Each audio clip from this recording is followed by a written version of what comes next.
Hello friends, welcome back to an absolutely new chapter titled Elasticity of Demand. Hindi में इसको कहते हैं बेटा मांग की लोच. Now elasticity word साइंस में भी यूज होता है बेटा. Elasticity means flexibility, लचीलापन. जैसे मेरे हाथ में ये मार्कर है बेटा. If I stretch it, क्या ये स्ट्रेच होगा? नहीं होगा बेटा. So it is inelastic. It is not elastic.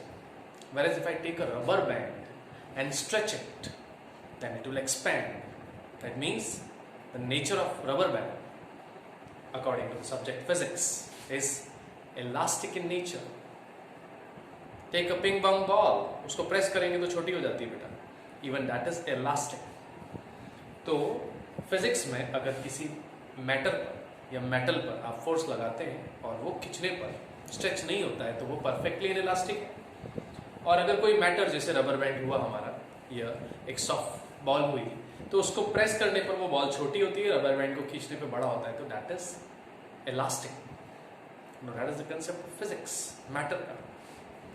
यही चीज जब हम प्राइस और डिमांड पे लगाते हैं बेटा तो इसको कहते हैं प्राइस इलास्टिसिटी ऑफ डिमांड. यानी प्राइस के चेंज होने से डिमांड कितना चेंज होता है. I take a few examples and explain, but सबसे पहले इस चैप्टर का प्रीव्यू. इस चैप्टर में हम क्या पढ़ने वाले हैं बेटा? Broadly there are 4 to 5 headings. Meaning या डेफिनेशन जो आज के लेक्चर में हम बहुत डिटेल में लेंगे. बाकी हेडिंग्स हम नेक्स्ट लेक्चर्स में लेंगे. मीनिंग या डेफिनेशन क्या है बेटा? Responsiveness of quantity demanded, responsiveness of quantity demanded to a change in price of the commodity. अगर ये प्राइस इलास्टिसिटी ऑफ डिमांड है और अगर कोई दूसरी इलास्टिसिटी है तो हम इसको ऐसे भी कह सकते हैं responsiveness of quantity demanded to a change in any factor affecting demand. Meaning क्या है अभी लेंगे बेटा, ये सिर्फ मैंने डिफाइन किया है. ओके, रेस्पॉन्सिवनेस क्या है सब बता रहा हूं, थोड़ा वेट कीजिए. तो सबसे पहले मीनिंग है जिसको आज हम लेंगे हमारे लेक्चर में. उसके बाद बेटा टाइप्स हैं. तो इलास्टिसिटी अगर हम क्लास 11th की बात करें तो हमारे कोर्स में सिर्फ प्राइस इलास्टिसिटी होता है, लेकिन यहां सीए फाउंडेशन में हमारे पास 3 मेथड्स हैं, 3 टाइप्स हैं. प्राइस इलास्टिसिटी यहां हम पढ़ते हैं प्राइस के चेंज होने से डिमांड कितना चेंज होता है. इनकम इलास्टिसिटी यहां पढ़ते हैं हम इनकम के चेंज होने से डिमांड कितना चेंज होता है, क्योंकि बेटा इनकम चेंज होगी तो भी तो डिमांड चेंज होगा. एंड क्रॉस इलास्टिसिटी हम पढ़ते हैं प्राइस ऑफ रिलेटेड गुड्स, यानी सब्स्टिट्यूट या कॉम्प्लीमेंट का प्राइस चेंज होगा तो डिमांड कितना चेंज होगा. तो ये क्रॉस इलास्टिसिटी में लेंगे हम. देन इन्हीं मेथड्स की सबकी डिग्रीज होती है बेटा. प्राइस इलास्टिसिटी को हम ग्राफिकली 5 डिग्रीज से पढ़ सकते हैं, है ना. ये डिग्रीज के टेक्निकल नाम है, आप एक बार सुन लें. Perfectly elastic demand equal to infinity, more elastic demand E greater than 1, unit elastic demand E equal to 1, less elastic demand E less than 1, and perfectly inelastic demand E is equal to 0. Okay, these are the 5 degrees जो हम लेंगे. Types लेंगे. Then there is some interesting element बेटा. Theory of demand में there were no numericals, but यहाँ numerical element है. तो जिनको न्यूमेरिकल्स अच्छा लगता है दे विल एंजॉय, और जो नंबर से डरते हैं these are not very difficult ones. Easy numericals है बेटा, आराम से समझ में आएंगे. In all we have 4 methods of calculating the elasticity of demand. Again class 11th की बात करें तो सिर्फ परसेंटेज चेंज मेथड या प्रोपोर्शनेट मेथड ही होता है, लेकिन यहाँ सीए फाउंडेशन में we have 4 methods. Percentage change method which is also called proportionate method, arc elasticity, total expenditure method which is also called total outlay method, point elasticity which is also called graphical method. 4 methods है बेटा जिसमें numericals रहेंगे हमारे. and then a very interesting heading, factors affecting elasticity of demand. Recall करें हमने पहले पढ़े थे factors affecting demand, बट ये अलग है. ये factors affecting elasticity of demand है, यानी determinants of elasticity of demand. तो ये आज मैंने आपको जो इलास्टिसिटी ऑफ डिमांड टॉपिक होता है इसका प्रीव्यू दिया है. कि इतनी सारी सब हेडिंग्स और डिटेल्स हमें पढ़नी है। तो आज हम लेते हैं बेटा मीनिंग थोड़ा डिटेल में, क्योंकि अगर आपको मीनिंग समझ में आ गया तो मेथड्स हो या फैक्टर्स हो बहुत इजीली आप इंटरप्रेट कर पाएंगे, समझ पाएंगे, और आप क्रैमिंग पे एम्फेसिस नहीं करेंगे। Let us understand the meaning of elasticity of demand with help of some numerical data. Okay,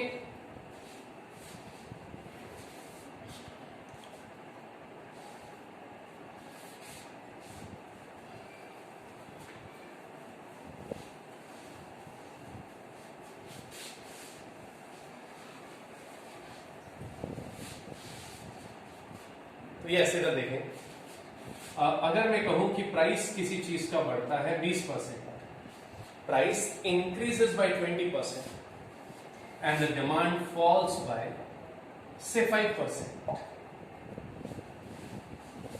तो प्राइस बढ़ा है, डिमांड गिरा है, लॉ ऑफ डिमांड फॉलो हो रहा है, लेकिन observe the percentages. Price has increased by a bigger amount and the demand has decreased bye a lesser amount. तो डिमांड ने रेस्पॉन्ड तो किया बेटा, प्राइस के चेंज होने से डिमांड चेंज हुआ है, डिमांड ने रेस्पॉन्ड तो किया है, तो रेस्पॉन्सिवनेस तो है, लेकिन प्राइस में ज्यादा चेंज है, डिमांड में कम चेंज है, तो डिमांड इज लेस रेस्पॉन्सिव। तो हम इसको कहेंगे लेस इलास्टिक। लेस इलास्टिक या E is less than 1। E is less than 1। अब आप जानना चाहेंगे लेस देन 1 कहां से आया, तो बेटा जो हमारा पहला मेथड है उसका फॉर्मूला होता है परसेंटेज चेंज, ये चेंज का साइन है, percentage change in quantity demanded upon percentage change in price. इस फॉर्मूले को हम मेथड में बहुत डिटेल से लेंगे और इसकी 4-5 न्यूमेरिकल वैरायटीज भी लेंगे, बट पहले ई की वैल्यू इंटरप्रेट करते हैं। तो लेट्स पुट, तो what is the change in demand, it is 5, and what is the change in price, 20, that is 1/4, that is 0.25, and obviously 0.25 is a value less than 1। तो एक से value कम आए तो इसको हम कहते हैं बेटा less elastic. Okay, now let us change the numbers. इसको कर देते हैं बेटा हम 50%।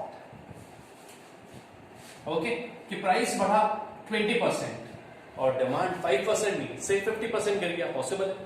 तो प्राइस बढ़ा 20%, डिमांड गिर गया 50%, लॉ ऑफ डिमांड फॉलो हो रहा है, रेस्पॉन्स भी कर रहा है डिमांड, लेकिन रेस्पॉन्स हाई है। हाई कैसे, 20 के मुकाबले 50 हाई है, तो demand is responding by a greater extent, more response, more elastic. तो इसको कहते हैं हम more elastic, e is more than 1। कैसे, 50/20, दैट इज 2.5, एंड ऑब्वियसली बेटा 2.5 is a value more than 1। तो ये है बेटा इलास्टिसिटी। प्राइस के चेंज होने से डिमांड में कितना चेंज होता है, ये सिंपल वर्ड्स में, द एक्सटेंट टू विच, ध्यान से सुने, the extent to which quantity demanded changes due to a change in price. Direction पे ध्यान नहीं देना है, क्योंकि डायरेक्शन तो लॉ ऑफ डिमांड बताता है बेटा, प्राइस बढ़ेगा डिमांड गिरेगा, या प्राइस गिरेगा डिमांड बढ़ेगा। यहां हमें मैग्नीट्यूड पे ध्यान देना है कि प्राइस में कितना चेंज और डिमांड में कितना चेंज। प्राइस में अगर छोटा चेंज है और डिमांड में बड़ा चेंज है तो मोर इलास्टिक, और प्राइस में बड़ा चेंज है और डिमांड में छोटा चेंज है, 5% कर दे तो ये हो जाएगा लेस इलास्टिक। Getting it? ये है बेटा इलास्टिसिटी का ब्रीफ आइडिया।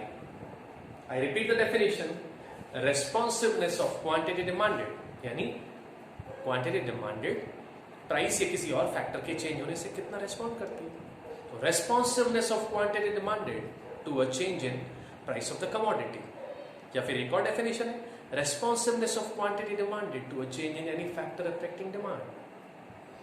कुछ बच्चे इसकी इजी डेफिनेशन भी लर्न कर लेते हैं कि it is a ratio of percentage change in demand to a percentage change in price और to a percentage change in any factor affecting demand.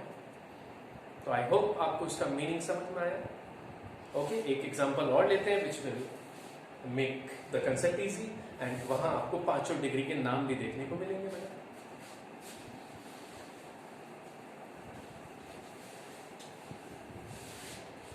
Say the price of a commodity increases by 20%. So let us take what are the different outcomes. if the price increases by 20% and the demand falls by 0%. Possible है price बढ़ा और उस चीज की demand गिरी ही नहीं। सिर्फ necessity के case में ऐसा हो सकता है, जैसे किसी को शुगर या बीपी की टैबलेट चल रही है और प्राइस बढ़ गया फिर भी वो दवाई उतनी ही लेगा, तो इस केस में this degree is called perfectly inelastic demand, यानी आपकी इलास्टिसिटी जीरो है।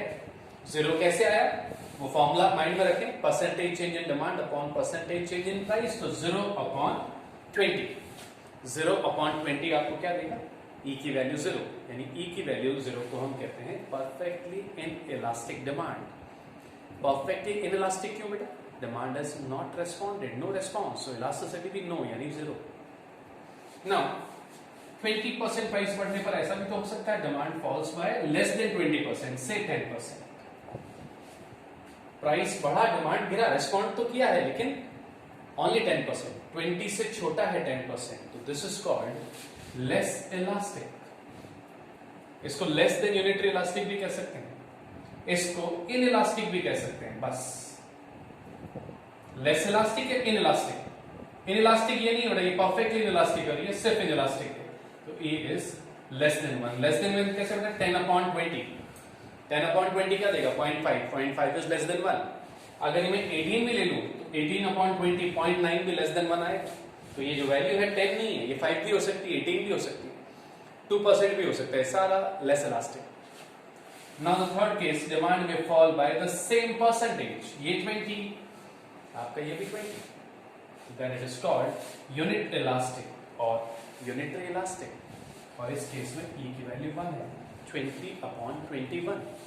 हाँ, अगर ये 25 होता और ये भी 25 होता तो अगेन 1, 30/31, यानी जितना प्राइस में चेंज हो उतना ही परसेंटेज डिमांड में भी चेंज हो, तो it's called unit elastic, E is 1, unitary elastic.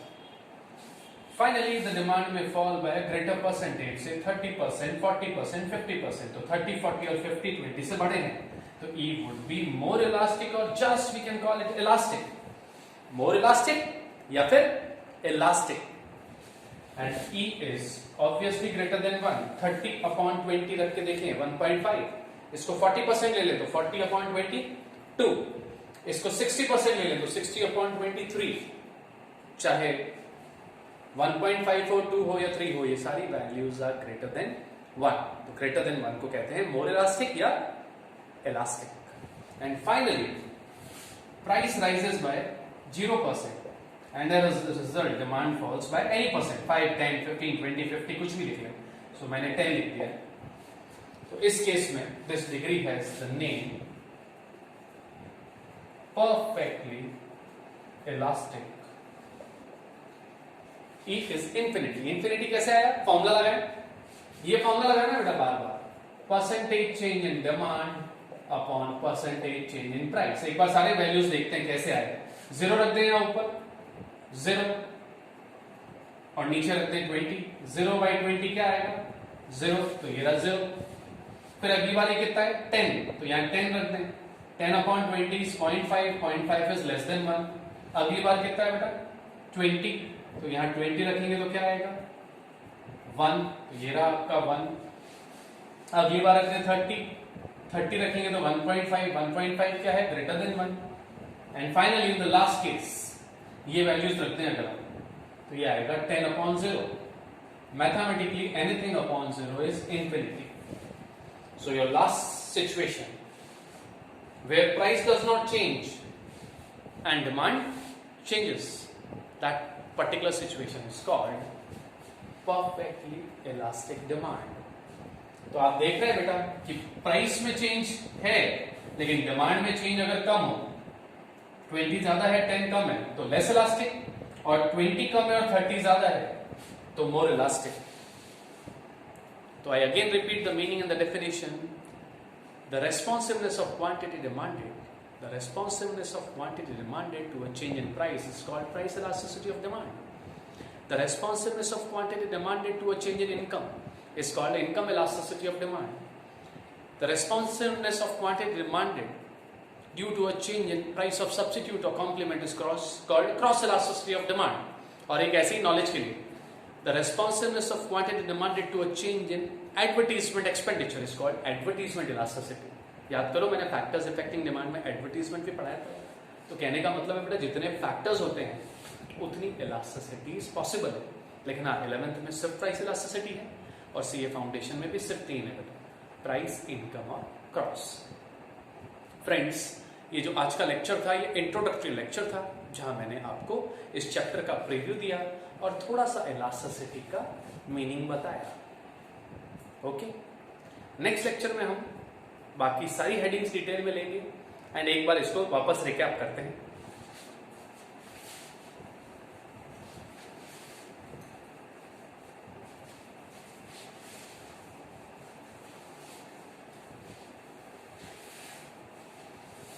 Now, if I say demand falls by 40%, can you tell me what is the elasticity? More elastic or less elastic? You cannot tell because price में कितना change है नहीं पता है. अगर मैं आपको कह दूं कि price rises by 10% and as a result demand falls, so in this case the answer would be more elastic. But अगर मैं कह दूं price rises by 80% and as a result demand falls by 40%, तो उस केस में it is less elastic. Isn't it interesting? Demand में change 40% है लेकिन प्राइस के कंटेक्स्ट में 10 छोटा है 40 बड़ा है तो मोर इलास्टिक और 80 बड़ा है और 40 छोटा है तो less elastic. Same if I ask you कि price rises by 30%, tell me the elasticity. Can you tell? Nobody can tell. But if I say that the demand falls by 10%, 10 is a figure less than 30, so less response, so E is less elastic. If I say the demand falls by 40%, 40 is a value more than 30, it's more elastic. Even if the demand falls by 50%, it is again more elastic. The demand falls by 20%, 20 is less than 30, again less elastic. And the demand falls by the same percentage, 30 का 30, then it is unit elastic. तो बेटा जब भी elasticity समझना है दोनों चीजों का चेंज देखना है. प्राइस में कितना चेंज हुआ, डिमांड में कितना चेंज हुआ, दोनों का परसेंटेज चेंज का रेशियो लेना है, दोनों को कंपेयर करना है और देखना है चेंज किस में ज्यादा है relative to the other. And you'll be able to comment about the elasticity of demand. Okay, it's not at all difficult. Last but not the least, the extent to which demand changes due to a change in price. देखें, price के change होने से कम extent में change हुआ तो less elastic, 30 से बड़े 40 और 50 मोर चेंज हुआ तो दोनों में मोर इलास्टिक और सेम चेंज हुआ तो यूनिट इलास्टिक. तो the extent to which quantity demanded response to a change in any factor is called elasticity of demand. That's all. Okay. Again आप इसको पॉज कर सकते हैं, कुछ कॉपी करना है कॉपी कर सकते हैं. इस टॉपिक के भी नोट्स आपको भेज दिए गए हैं या भेज दिए जाएंगे, तो पढ़ें, do your reading part and be ready for the next lecture. That's all.